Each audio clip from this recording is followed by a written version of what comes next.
You hear stories right now with UPS cutting 30,000 jobs in sweeping cost savings push. Okay, so this is UPS. Bloomberg story came out yesterday, Rob. I don't know if you got a clip on this. Go for it. UPS announced it's slashing an additional 30,000 jobs on top of the 48,000 jobs it cut last year. The new cuts are all operational positions, including drivers, according to the company, part of a massive restructuring, winding down a partnership with Amazon and turning toward automation. You hear that word. In the same announcement about the job losses, the company reported that fourth quarter profits had jumped to nearly $1.8 billion, beating Wall Street expectations. How many of these jobs that were fired were union, Rob? Do we know? Is it 100% of them? Let me take a look. So, and what is the process when you fire union employees? What happens there? Is there a different severance you have to follow? Is there a different guideline you have to follow? I'm curious, while you're looking that up, Brad, for yourself, some of the people right now are worried. Am I going to get replaced by AI? Are these companies going to AI? Should I be worried about what's going to happen to my job? And these are average people that are making maybe $80,000 to $130,000, $140,000. UPS has got jobs right now paying $150,000, $160,000 a year, I think, after the recent raise they asked for with union. What would you share with them? Some of these people that are worried about what AI is going to do. Well, I would say I wouldn't worry about getting replaced by AI. I would be worried about getting replaced by someone that's leveraging AI. I think these 30,000 jobs that are being cut is really just an investment in UPS future. AI is definitely going to make an impact. And if someone is not aware of that, they need to get aware real quick because it's crazy. So I think, again, UPS is looking at the numbers and realizing it's all about profit at the end of the day. I don't think that's a sign of decline. I think that's a sign of, the facts and the bottom line is starting to, shape up to where AI is just going to take out a lot of these jobs. What should they do? These are regular guys that got jobs. They're not business owners. I think they're not they sales. need to What can they embrace do? AI. Well, they need to become sales. One thing I learned, if you want to be financially successful, you need to get in the position to receive commission, one way or the other, whether it's a salesperson or an entrepreneur. But to sit back and think that you're just going to, rely on how it's been, things are changing, and I think people need to take it seriously. Leverage AI, learn to train it, learn to leverage it. Where's that 30,000 cut going? It's being invested in the future. So become the future. Is there a unique app you use? Because the average person, they think AI, OpenAI, a couple of these things that they think about. What is your favorite AI app you're currently using? Well, we use a couple of different language models. It just depends on what we're doing. I think they all have their own talent. I think the best is to pick a language model and then create your own off of it.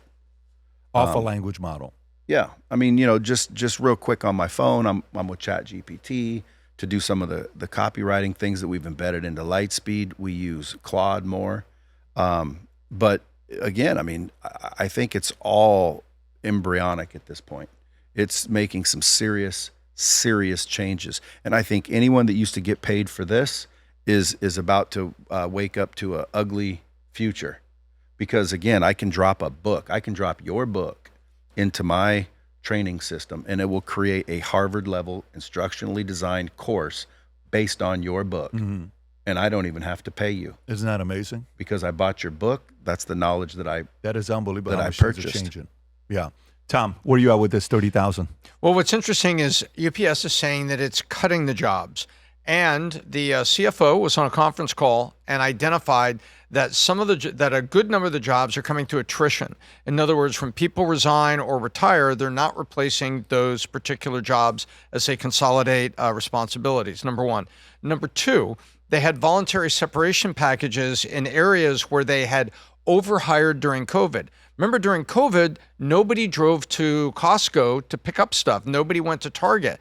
Those were all being delivered by UPS. Remember that? Big boxes of stuff. And so UPS radically expanded. And if you were working for UPS and you were delivering, you were getting overtime hours, you were getting extra shifts on weekends if you wanted them, and they were hiring more people in sorting facilities and in the small vehicle deliveries, because not everything is a giant brown truck for UPS. Well, all of that happened then, Pat, and then it's all come back down to earth as over the last 3 years, people are back to driving their SUV to Costco and picking the stuff up themselves. So they said this is where that their reduction is going. But they also came back and announced that they were more profitable. So for people that have a 401k at UPS, there's UPS stock in the 401k. Not only is that smart for the business, they're helping the people that are staying there. Your point, investing in the people, is dead on because they're helping people. People go, wait a minute. Our stock is up, so it's in our 401k, right? Yeah. Well, that's good for us, for all the people that are there. So this is just the way that the market breathes, inhales, and exhales. And this is an adjustment by UPS. It's a sign of a well-run company. The headlines from the liberals like to be, oh, look at their cutting jobs. I look at it and I say, look what they've done for the 500,000 people that are still there. They're running a good company that's providing those people great jobs.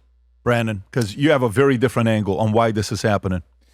Yeah, I mean, I think you know where I'm going to go. I'm going to go to the unions. I mean, I think that whether it's unions or whether it's minimum wage requirements, I think that's the main cause of less jobs being available to people. Like, is it really a $170,000 job, the value that they're providing? Probably not, but the unions had to force their way and they demanded that, and I even saw crazier numbers than that. So I think it's partially that, it's partially AI, but looking at this in a way of panic, I think it's a glass half empty mindset. I think there's so many opportunities with AI, and especially with just like the data centers being built alone. Like a lot of people who have gotten wealthy, I've noticed, like they just go in the direction the government's going in terms of like where the money's flowing.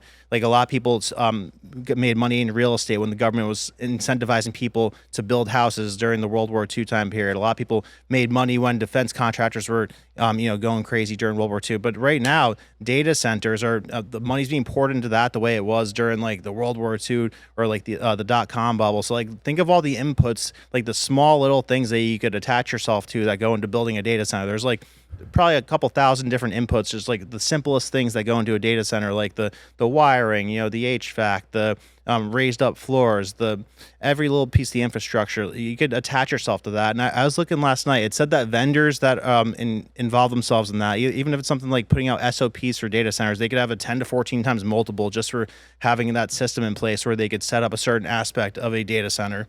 So that's where I think that's where people's minds should be, like where the money's flowing, rather than the scarcity mindset of, oh my God, all the jobs are going to be gone. Like the cycle's happened over and over again where half the jobs get wiped out by new technology, and then a bunch of new jobs that we never thought of appear. Yeah, I mean, if you force a company to pay $170,000 for drivers, okay, and you have to do it. I'm just looking it up right now on how it is to fire union and non-union.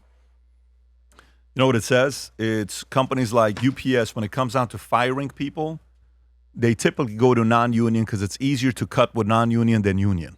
Union makes it difficult to cut them because there's all this red tape. You have to go through this process, that process. Non-union, you can just be like, nope, we're moving on. Union, you can't. That's obviously not a good thing when you have the control. Right. But the more and more and more companies push to force certain things happen under union, more of these companies are going to sit there and say, all right, let's double down on AI even more. Mm-hmm. Let's double down on AI even more. And then person that used to have a regular job, they're sitting there saying, wait a minute, I don't want to leave this company. You don't have a choice. We got AI to do your job now. And, you were so difficult with us for wanting to be part of union.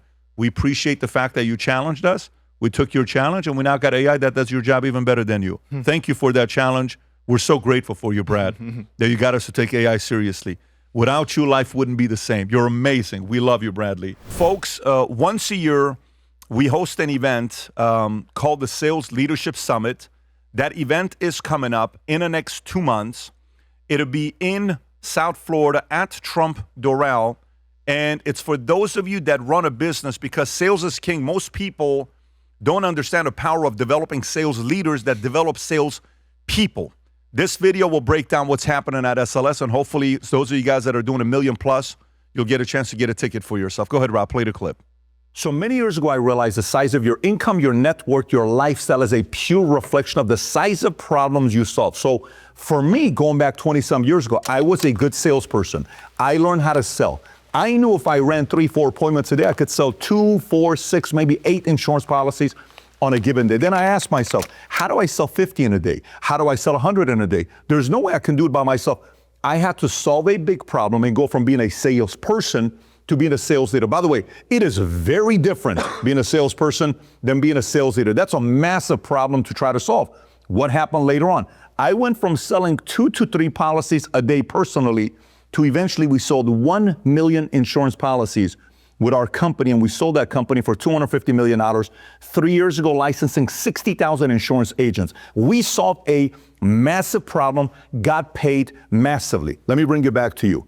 In America today, according to the Bureau of Labor Statistics, we have 13.4 million salespeople in America that go out selling every day working for commission. We have 132,000 VP of sales, according to LinkedIn, and we have roughly 8,000 chief sales officers in America. Now, when it comes down to putting the hat on of being a sales leader, it's a very different accountability, tough conversations, challenging, transferring your knowledge on how to get referrals, how to follow up on leads, how to properly follow up where you don't offend the person, the script you use when you DM versus when you email, which is when you make a phone call, how to give better presentations, the types of phone calls to make, the types of contests to run, how to hold them accountable and drive them and not upset them and they still want to come. How do you steer competition?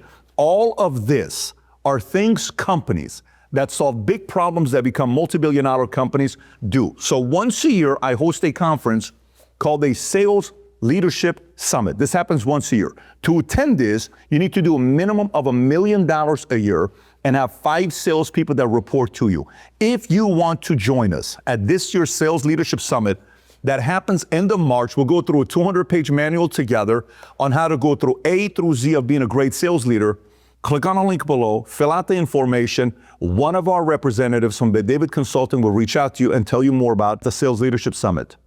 Rob, what is the website to go to this? Do we have it in the link? We do. It's in the description. It's also in pinned to the chat. But can you click on a link just to see what it looks like so everybody sees it? So go, if that's you, click on a link. We'll spend 2 days together at Trump Doral, and we go through A through Z, and it's a great place to network with other performers that are also doing well. There you have it. So what's the website called, Rob? sls.betdavidconsulting.com. Beautiful. All right, fantastic. If you enjoyed this video, you want to watch more videos like this, click here. And if you want to watch the entire podcast, click here.